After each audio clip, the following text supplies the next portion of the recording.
செய்தித்தாள்ல படிச்சு அதிர்ந்த செய்தி சார். சிங்கப்பூர்ல இருந்து ஒரு பையன் அவங்க அம்மா மதுரையில தேனி கிட்ட இருக்காங்க.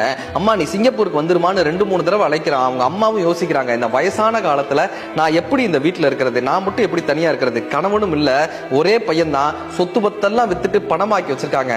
பையன் வர்றான், அவங்கள அழைச்சிட்டு போய் விமான நிலையத்துல உட்கார வச்சு, அம்மா நான் டிக்கெட் வாங்கிட்டு வந்துடுறேன். அந்த பையன் போறான். 1 மணி நேரம் ஆகுது, 2 மணி நேரம் ஆகுது, 3 மணி நேரம் ஆகுது, பையன் வரவே இல்லை. ஐயோ தான் பையனை யாரோ கடத்திட்டு போயிட்டாங்களோ, என் பையனை யாரோ அடிச்சுட்டாங்களோன்ற ஒரு பதபதைப்புல அந்த அம்மா ஓடி போய் விமான நிலைய பணியாளர்கள்ட்ட சொல்றாங்க. அந்த பணியாளர்கள் சோதிச்சு பார்த்துட்டு, உங்க பையன் உங்களை தனியா விட்டுட்டு காசு எடுத்துட்டு சிங்கப்பூர் போயிட்டாமான்னு பதபதைக்கக்கூடிய செய்தியை சொல்றாங்க. இப்ப கிராமத்துக்கு திரும்பினதுக்கு அப்புறம் இந்த செய்தியை கேட்ட அத்தனை பேரும் அந்த பையனை திட்டுறாங்க, சபிக்கிறாங்க. 3 நாள் அந்த அம்மா யார்கிட்டயுமே பேசல. 4வது நாள் அந்த கிராமத்தில் இருக்கக்கூடிய அத்தனை பேரையும் கையை கூப்பி சொன்னாங்களாம், என் பையன் பண்ணது தப்பாவே இருக்கட்டுங்க, ஆனா என் பையனை சபிச்சிடாதீங்க. கடல் கடந்து கண்காணாத தேசத்துல யாரும்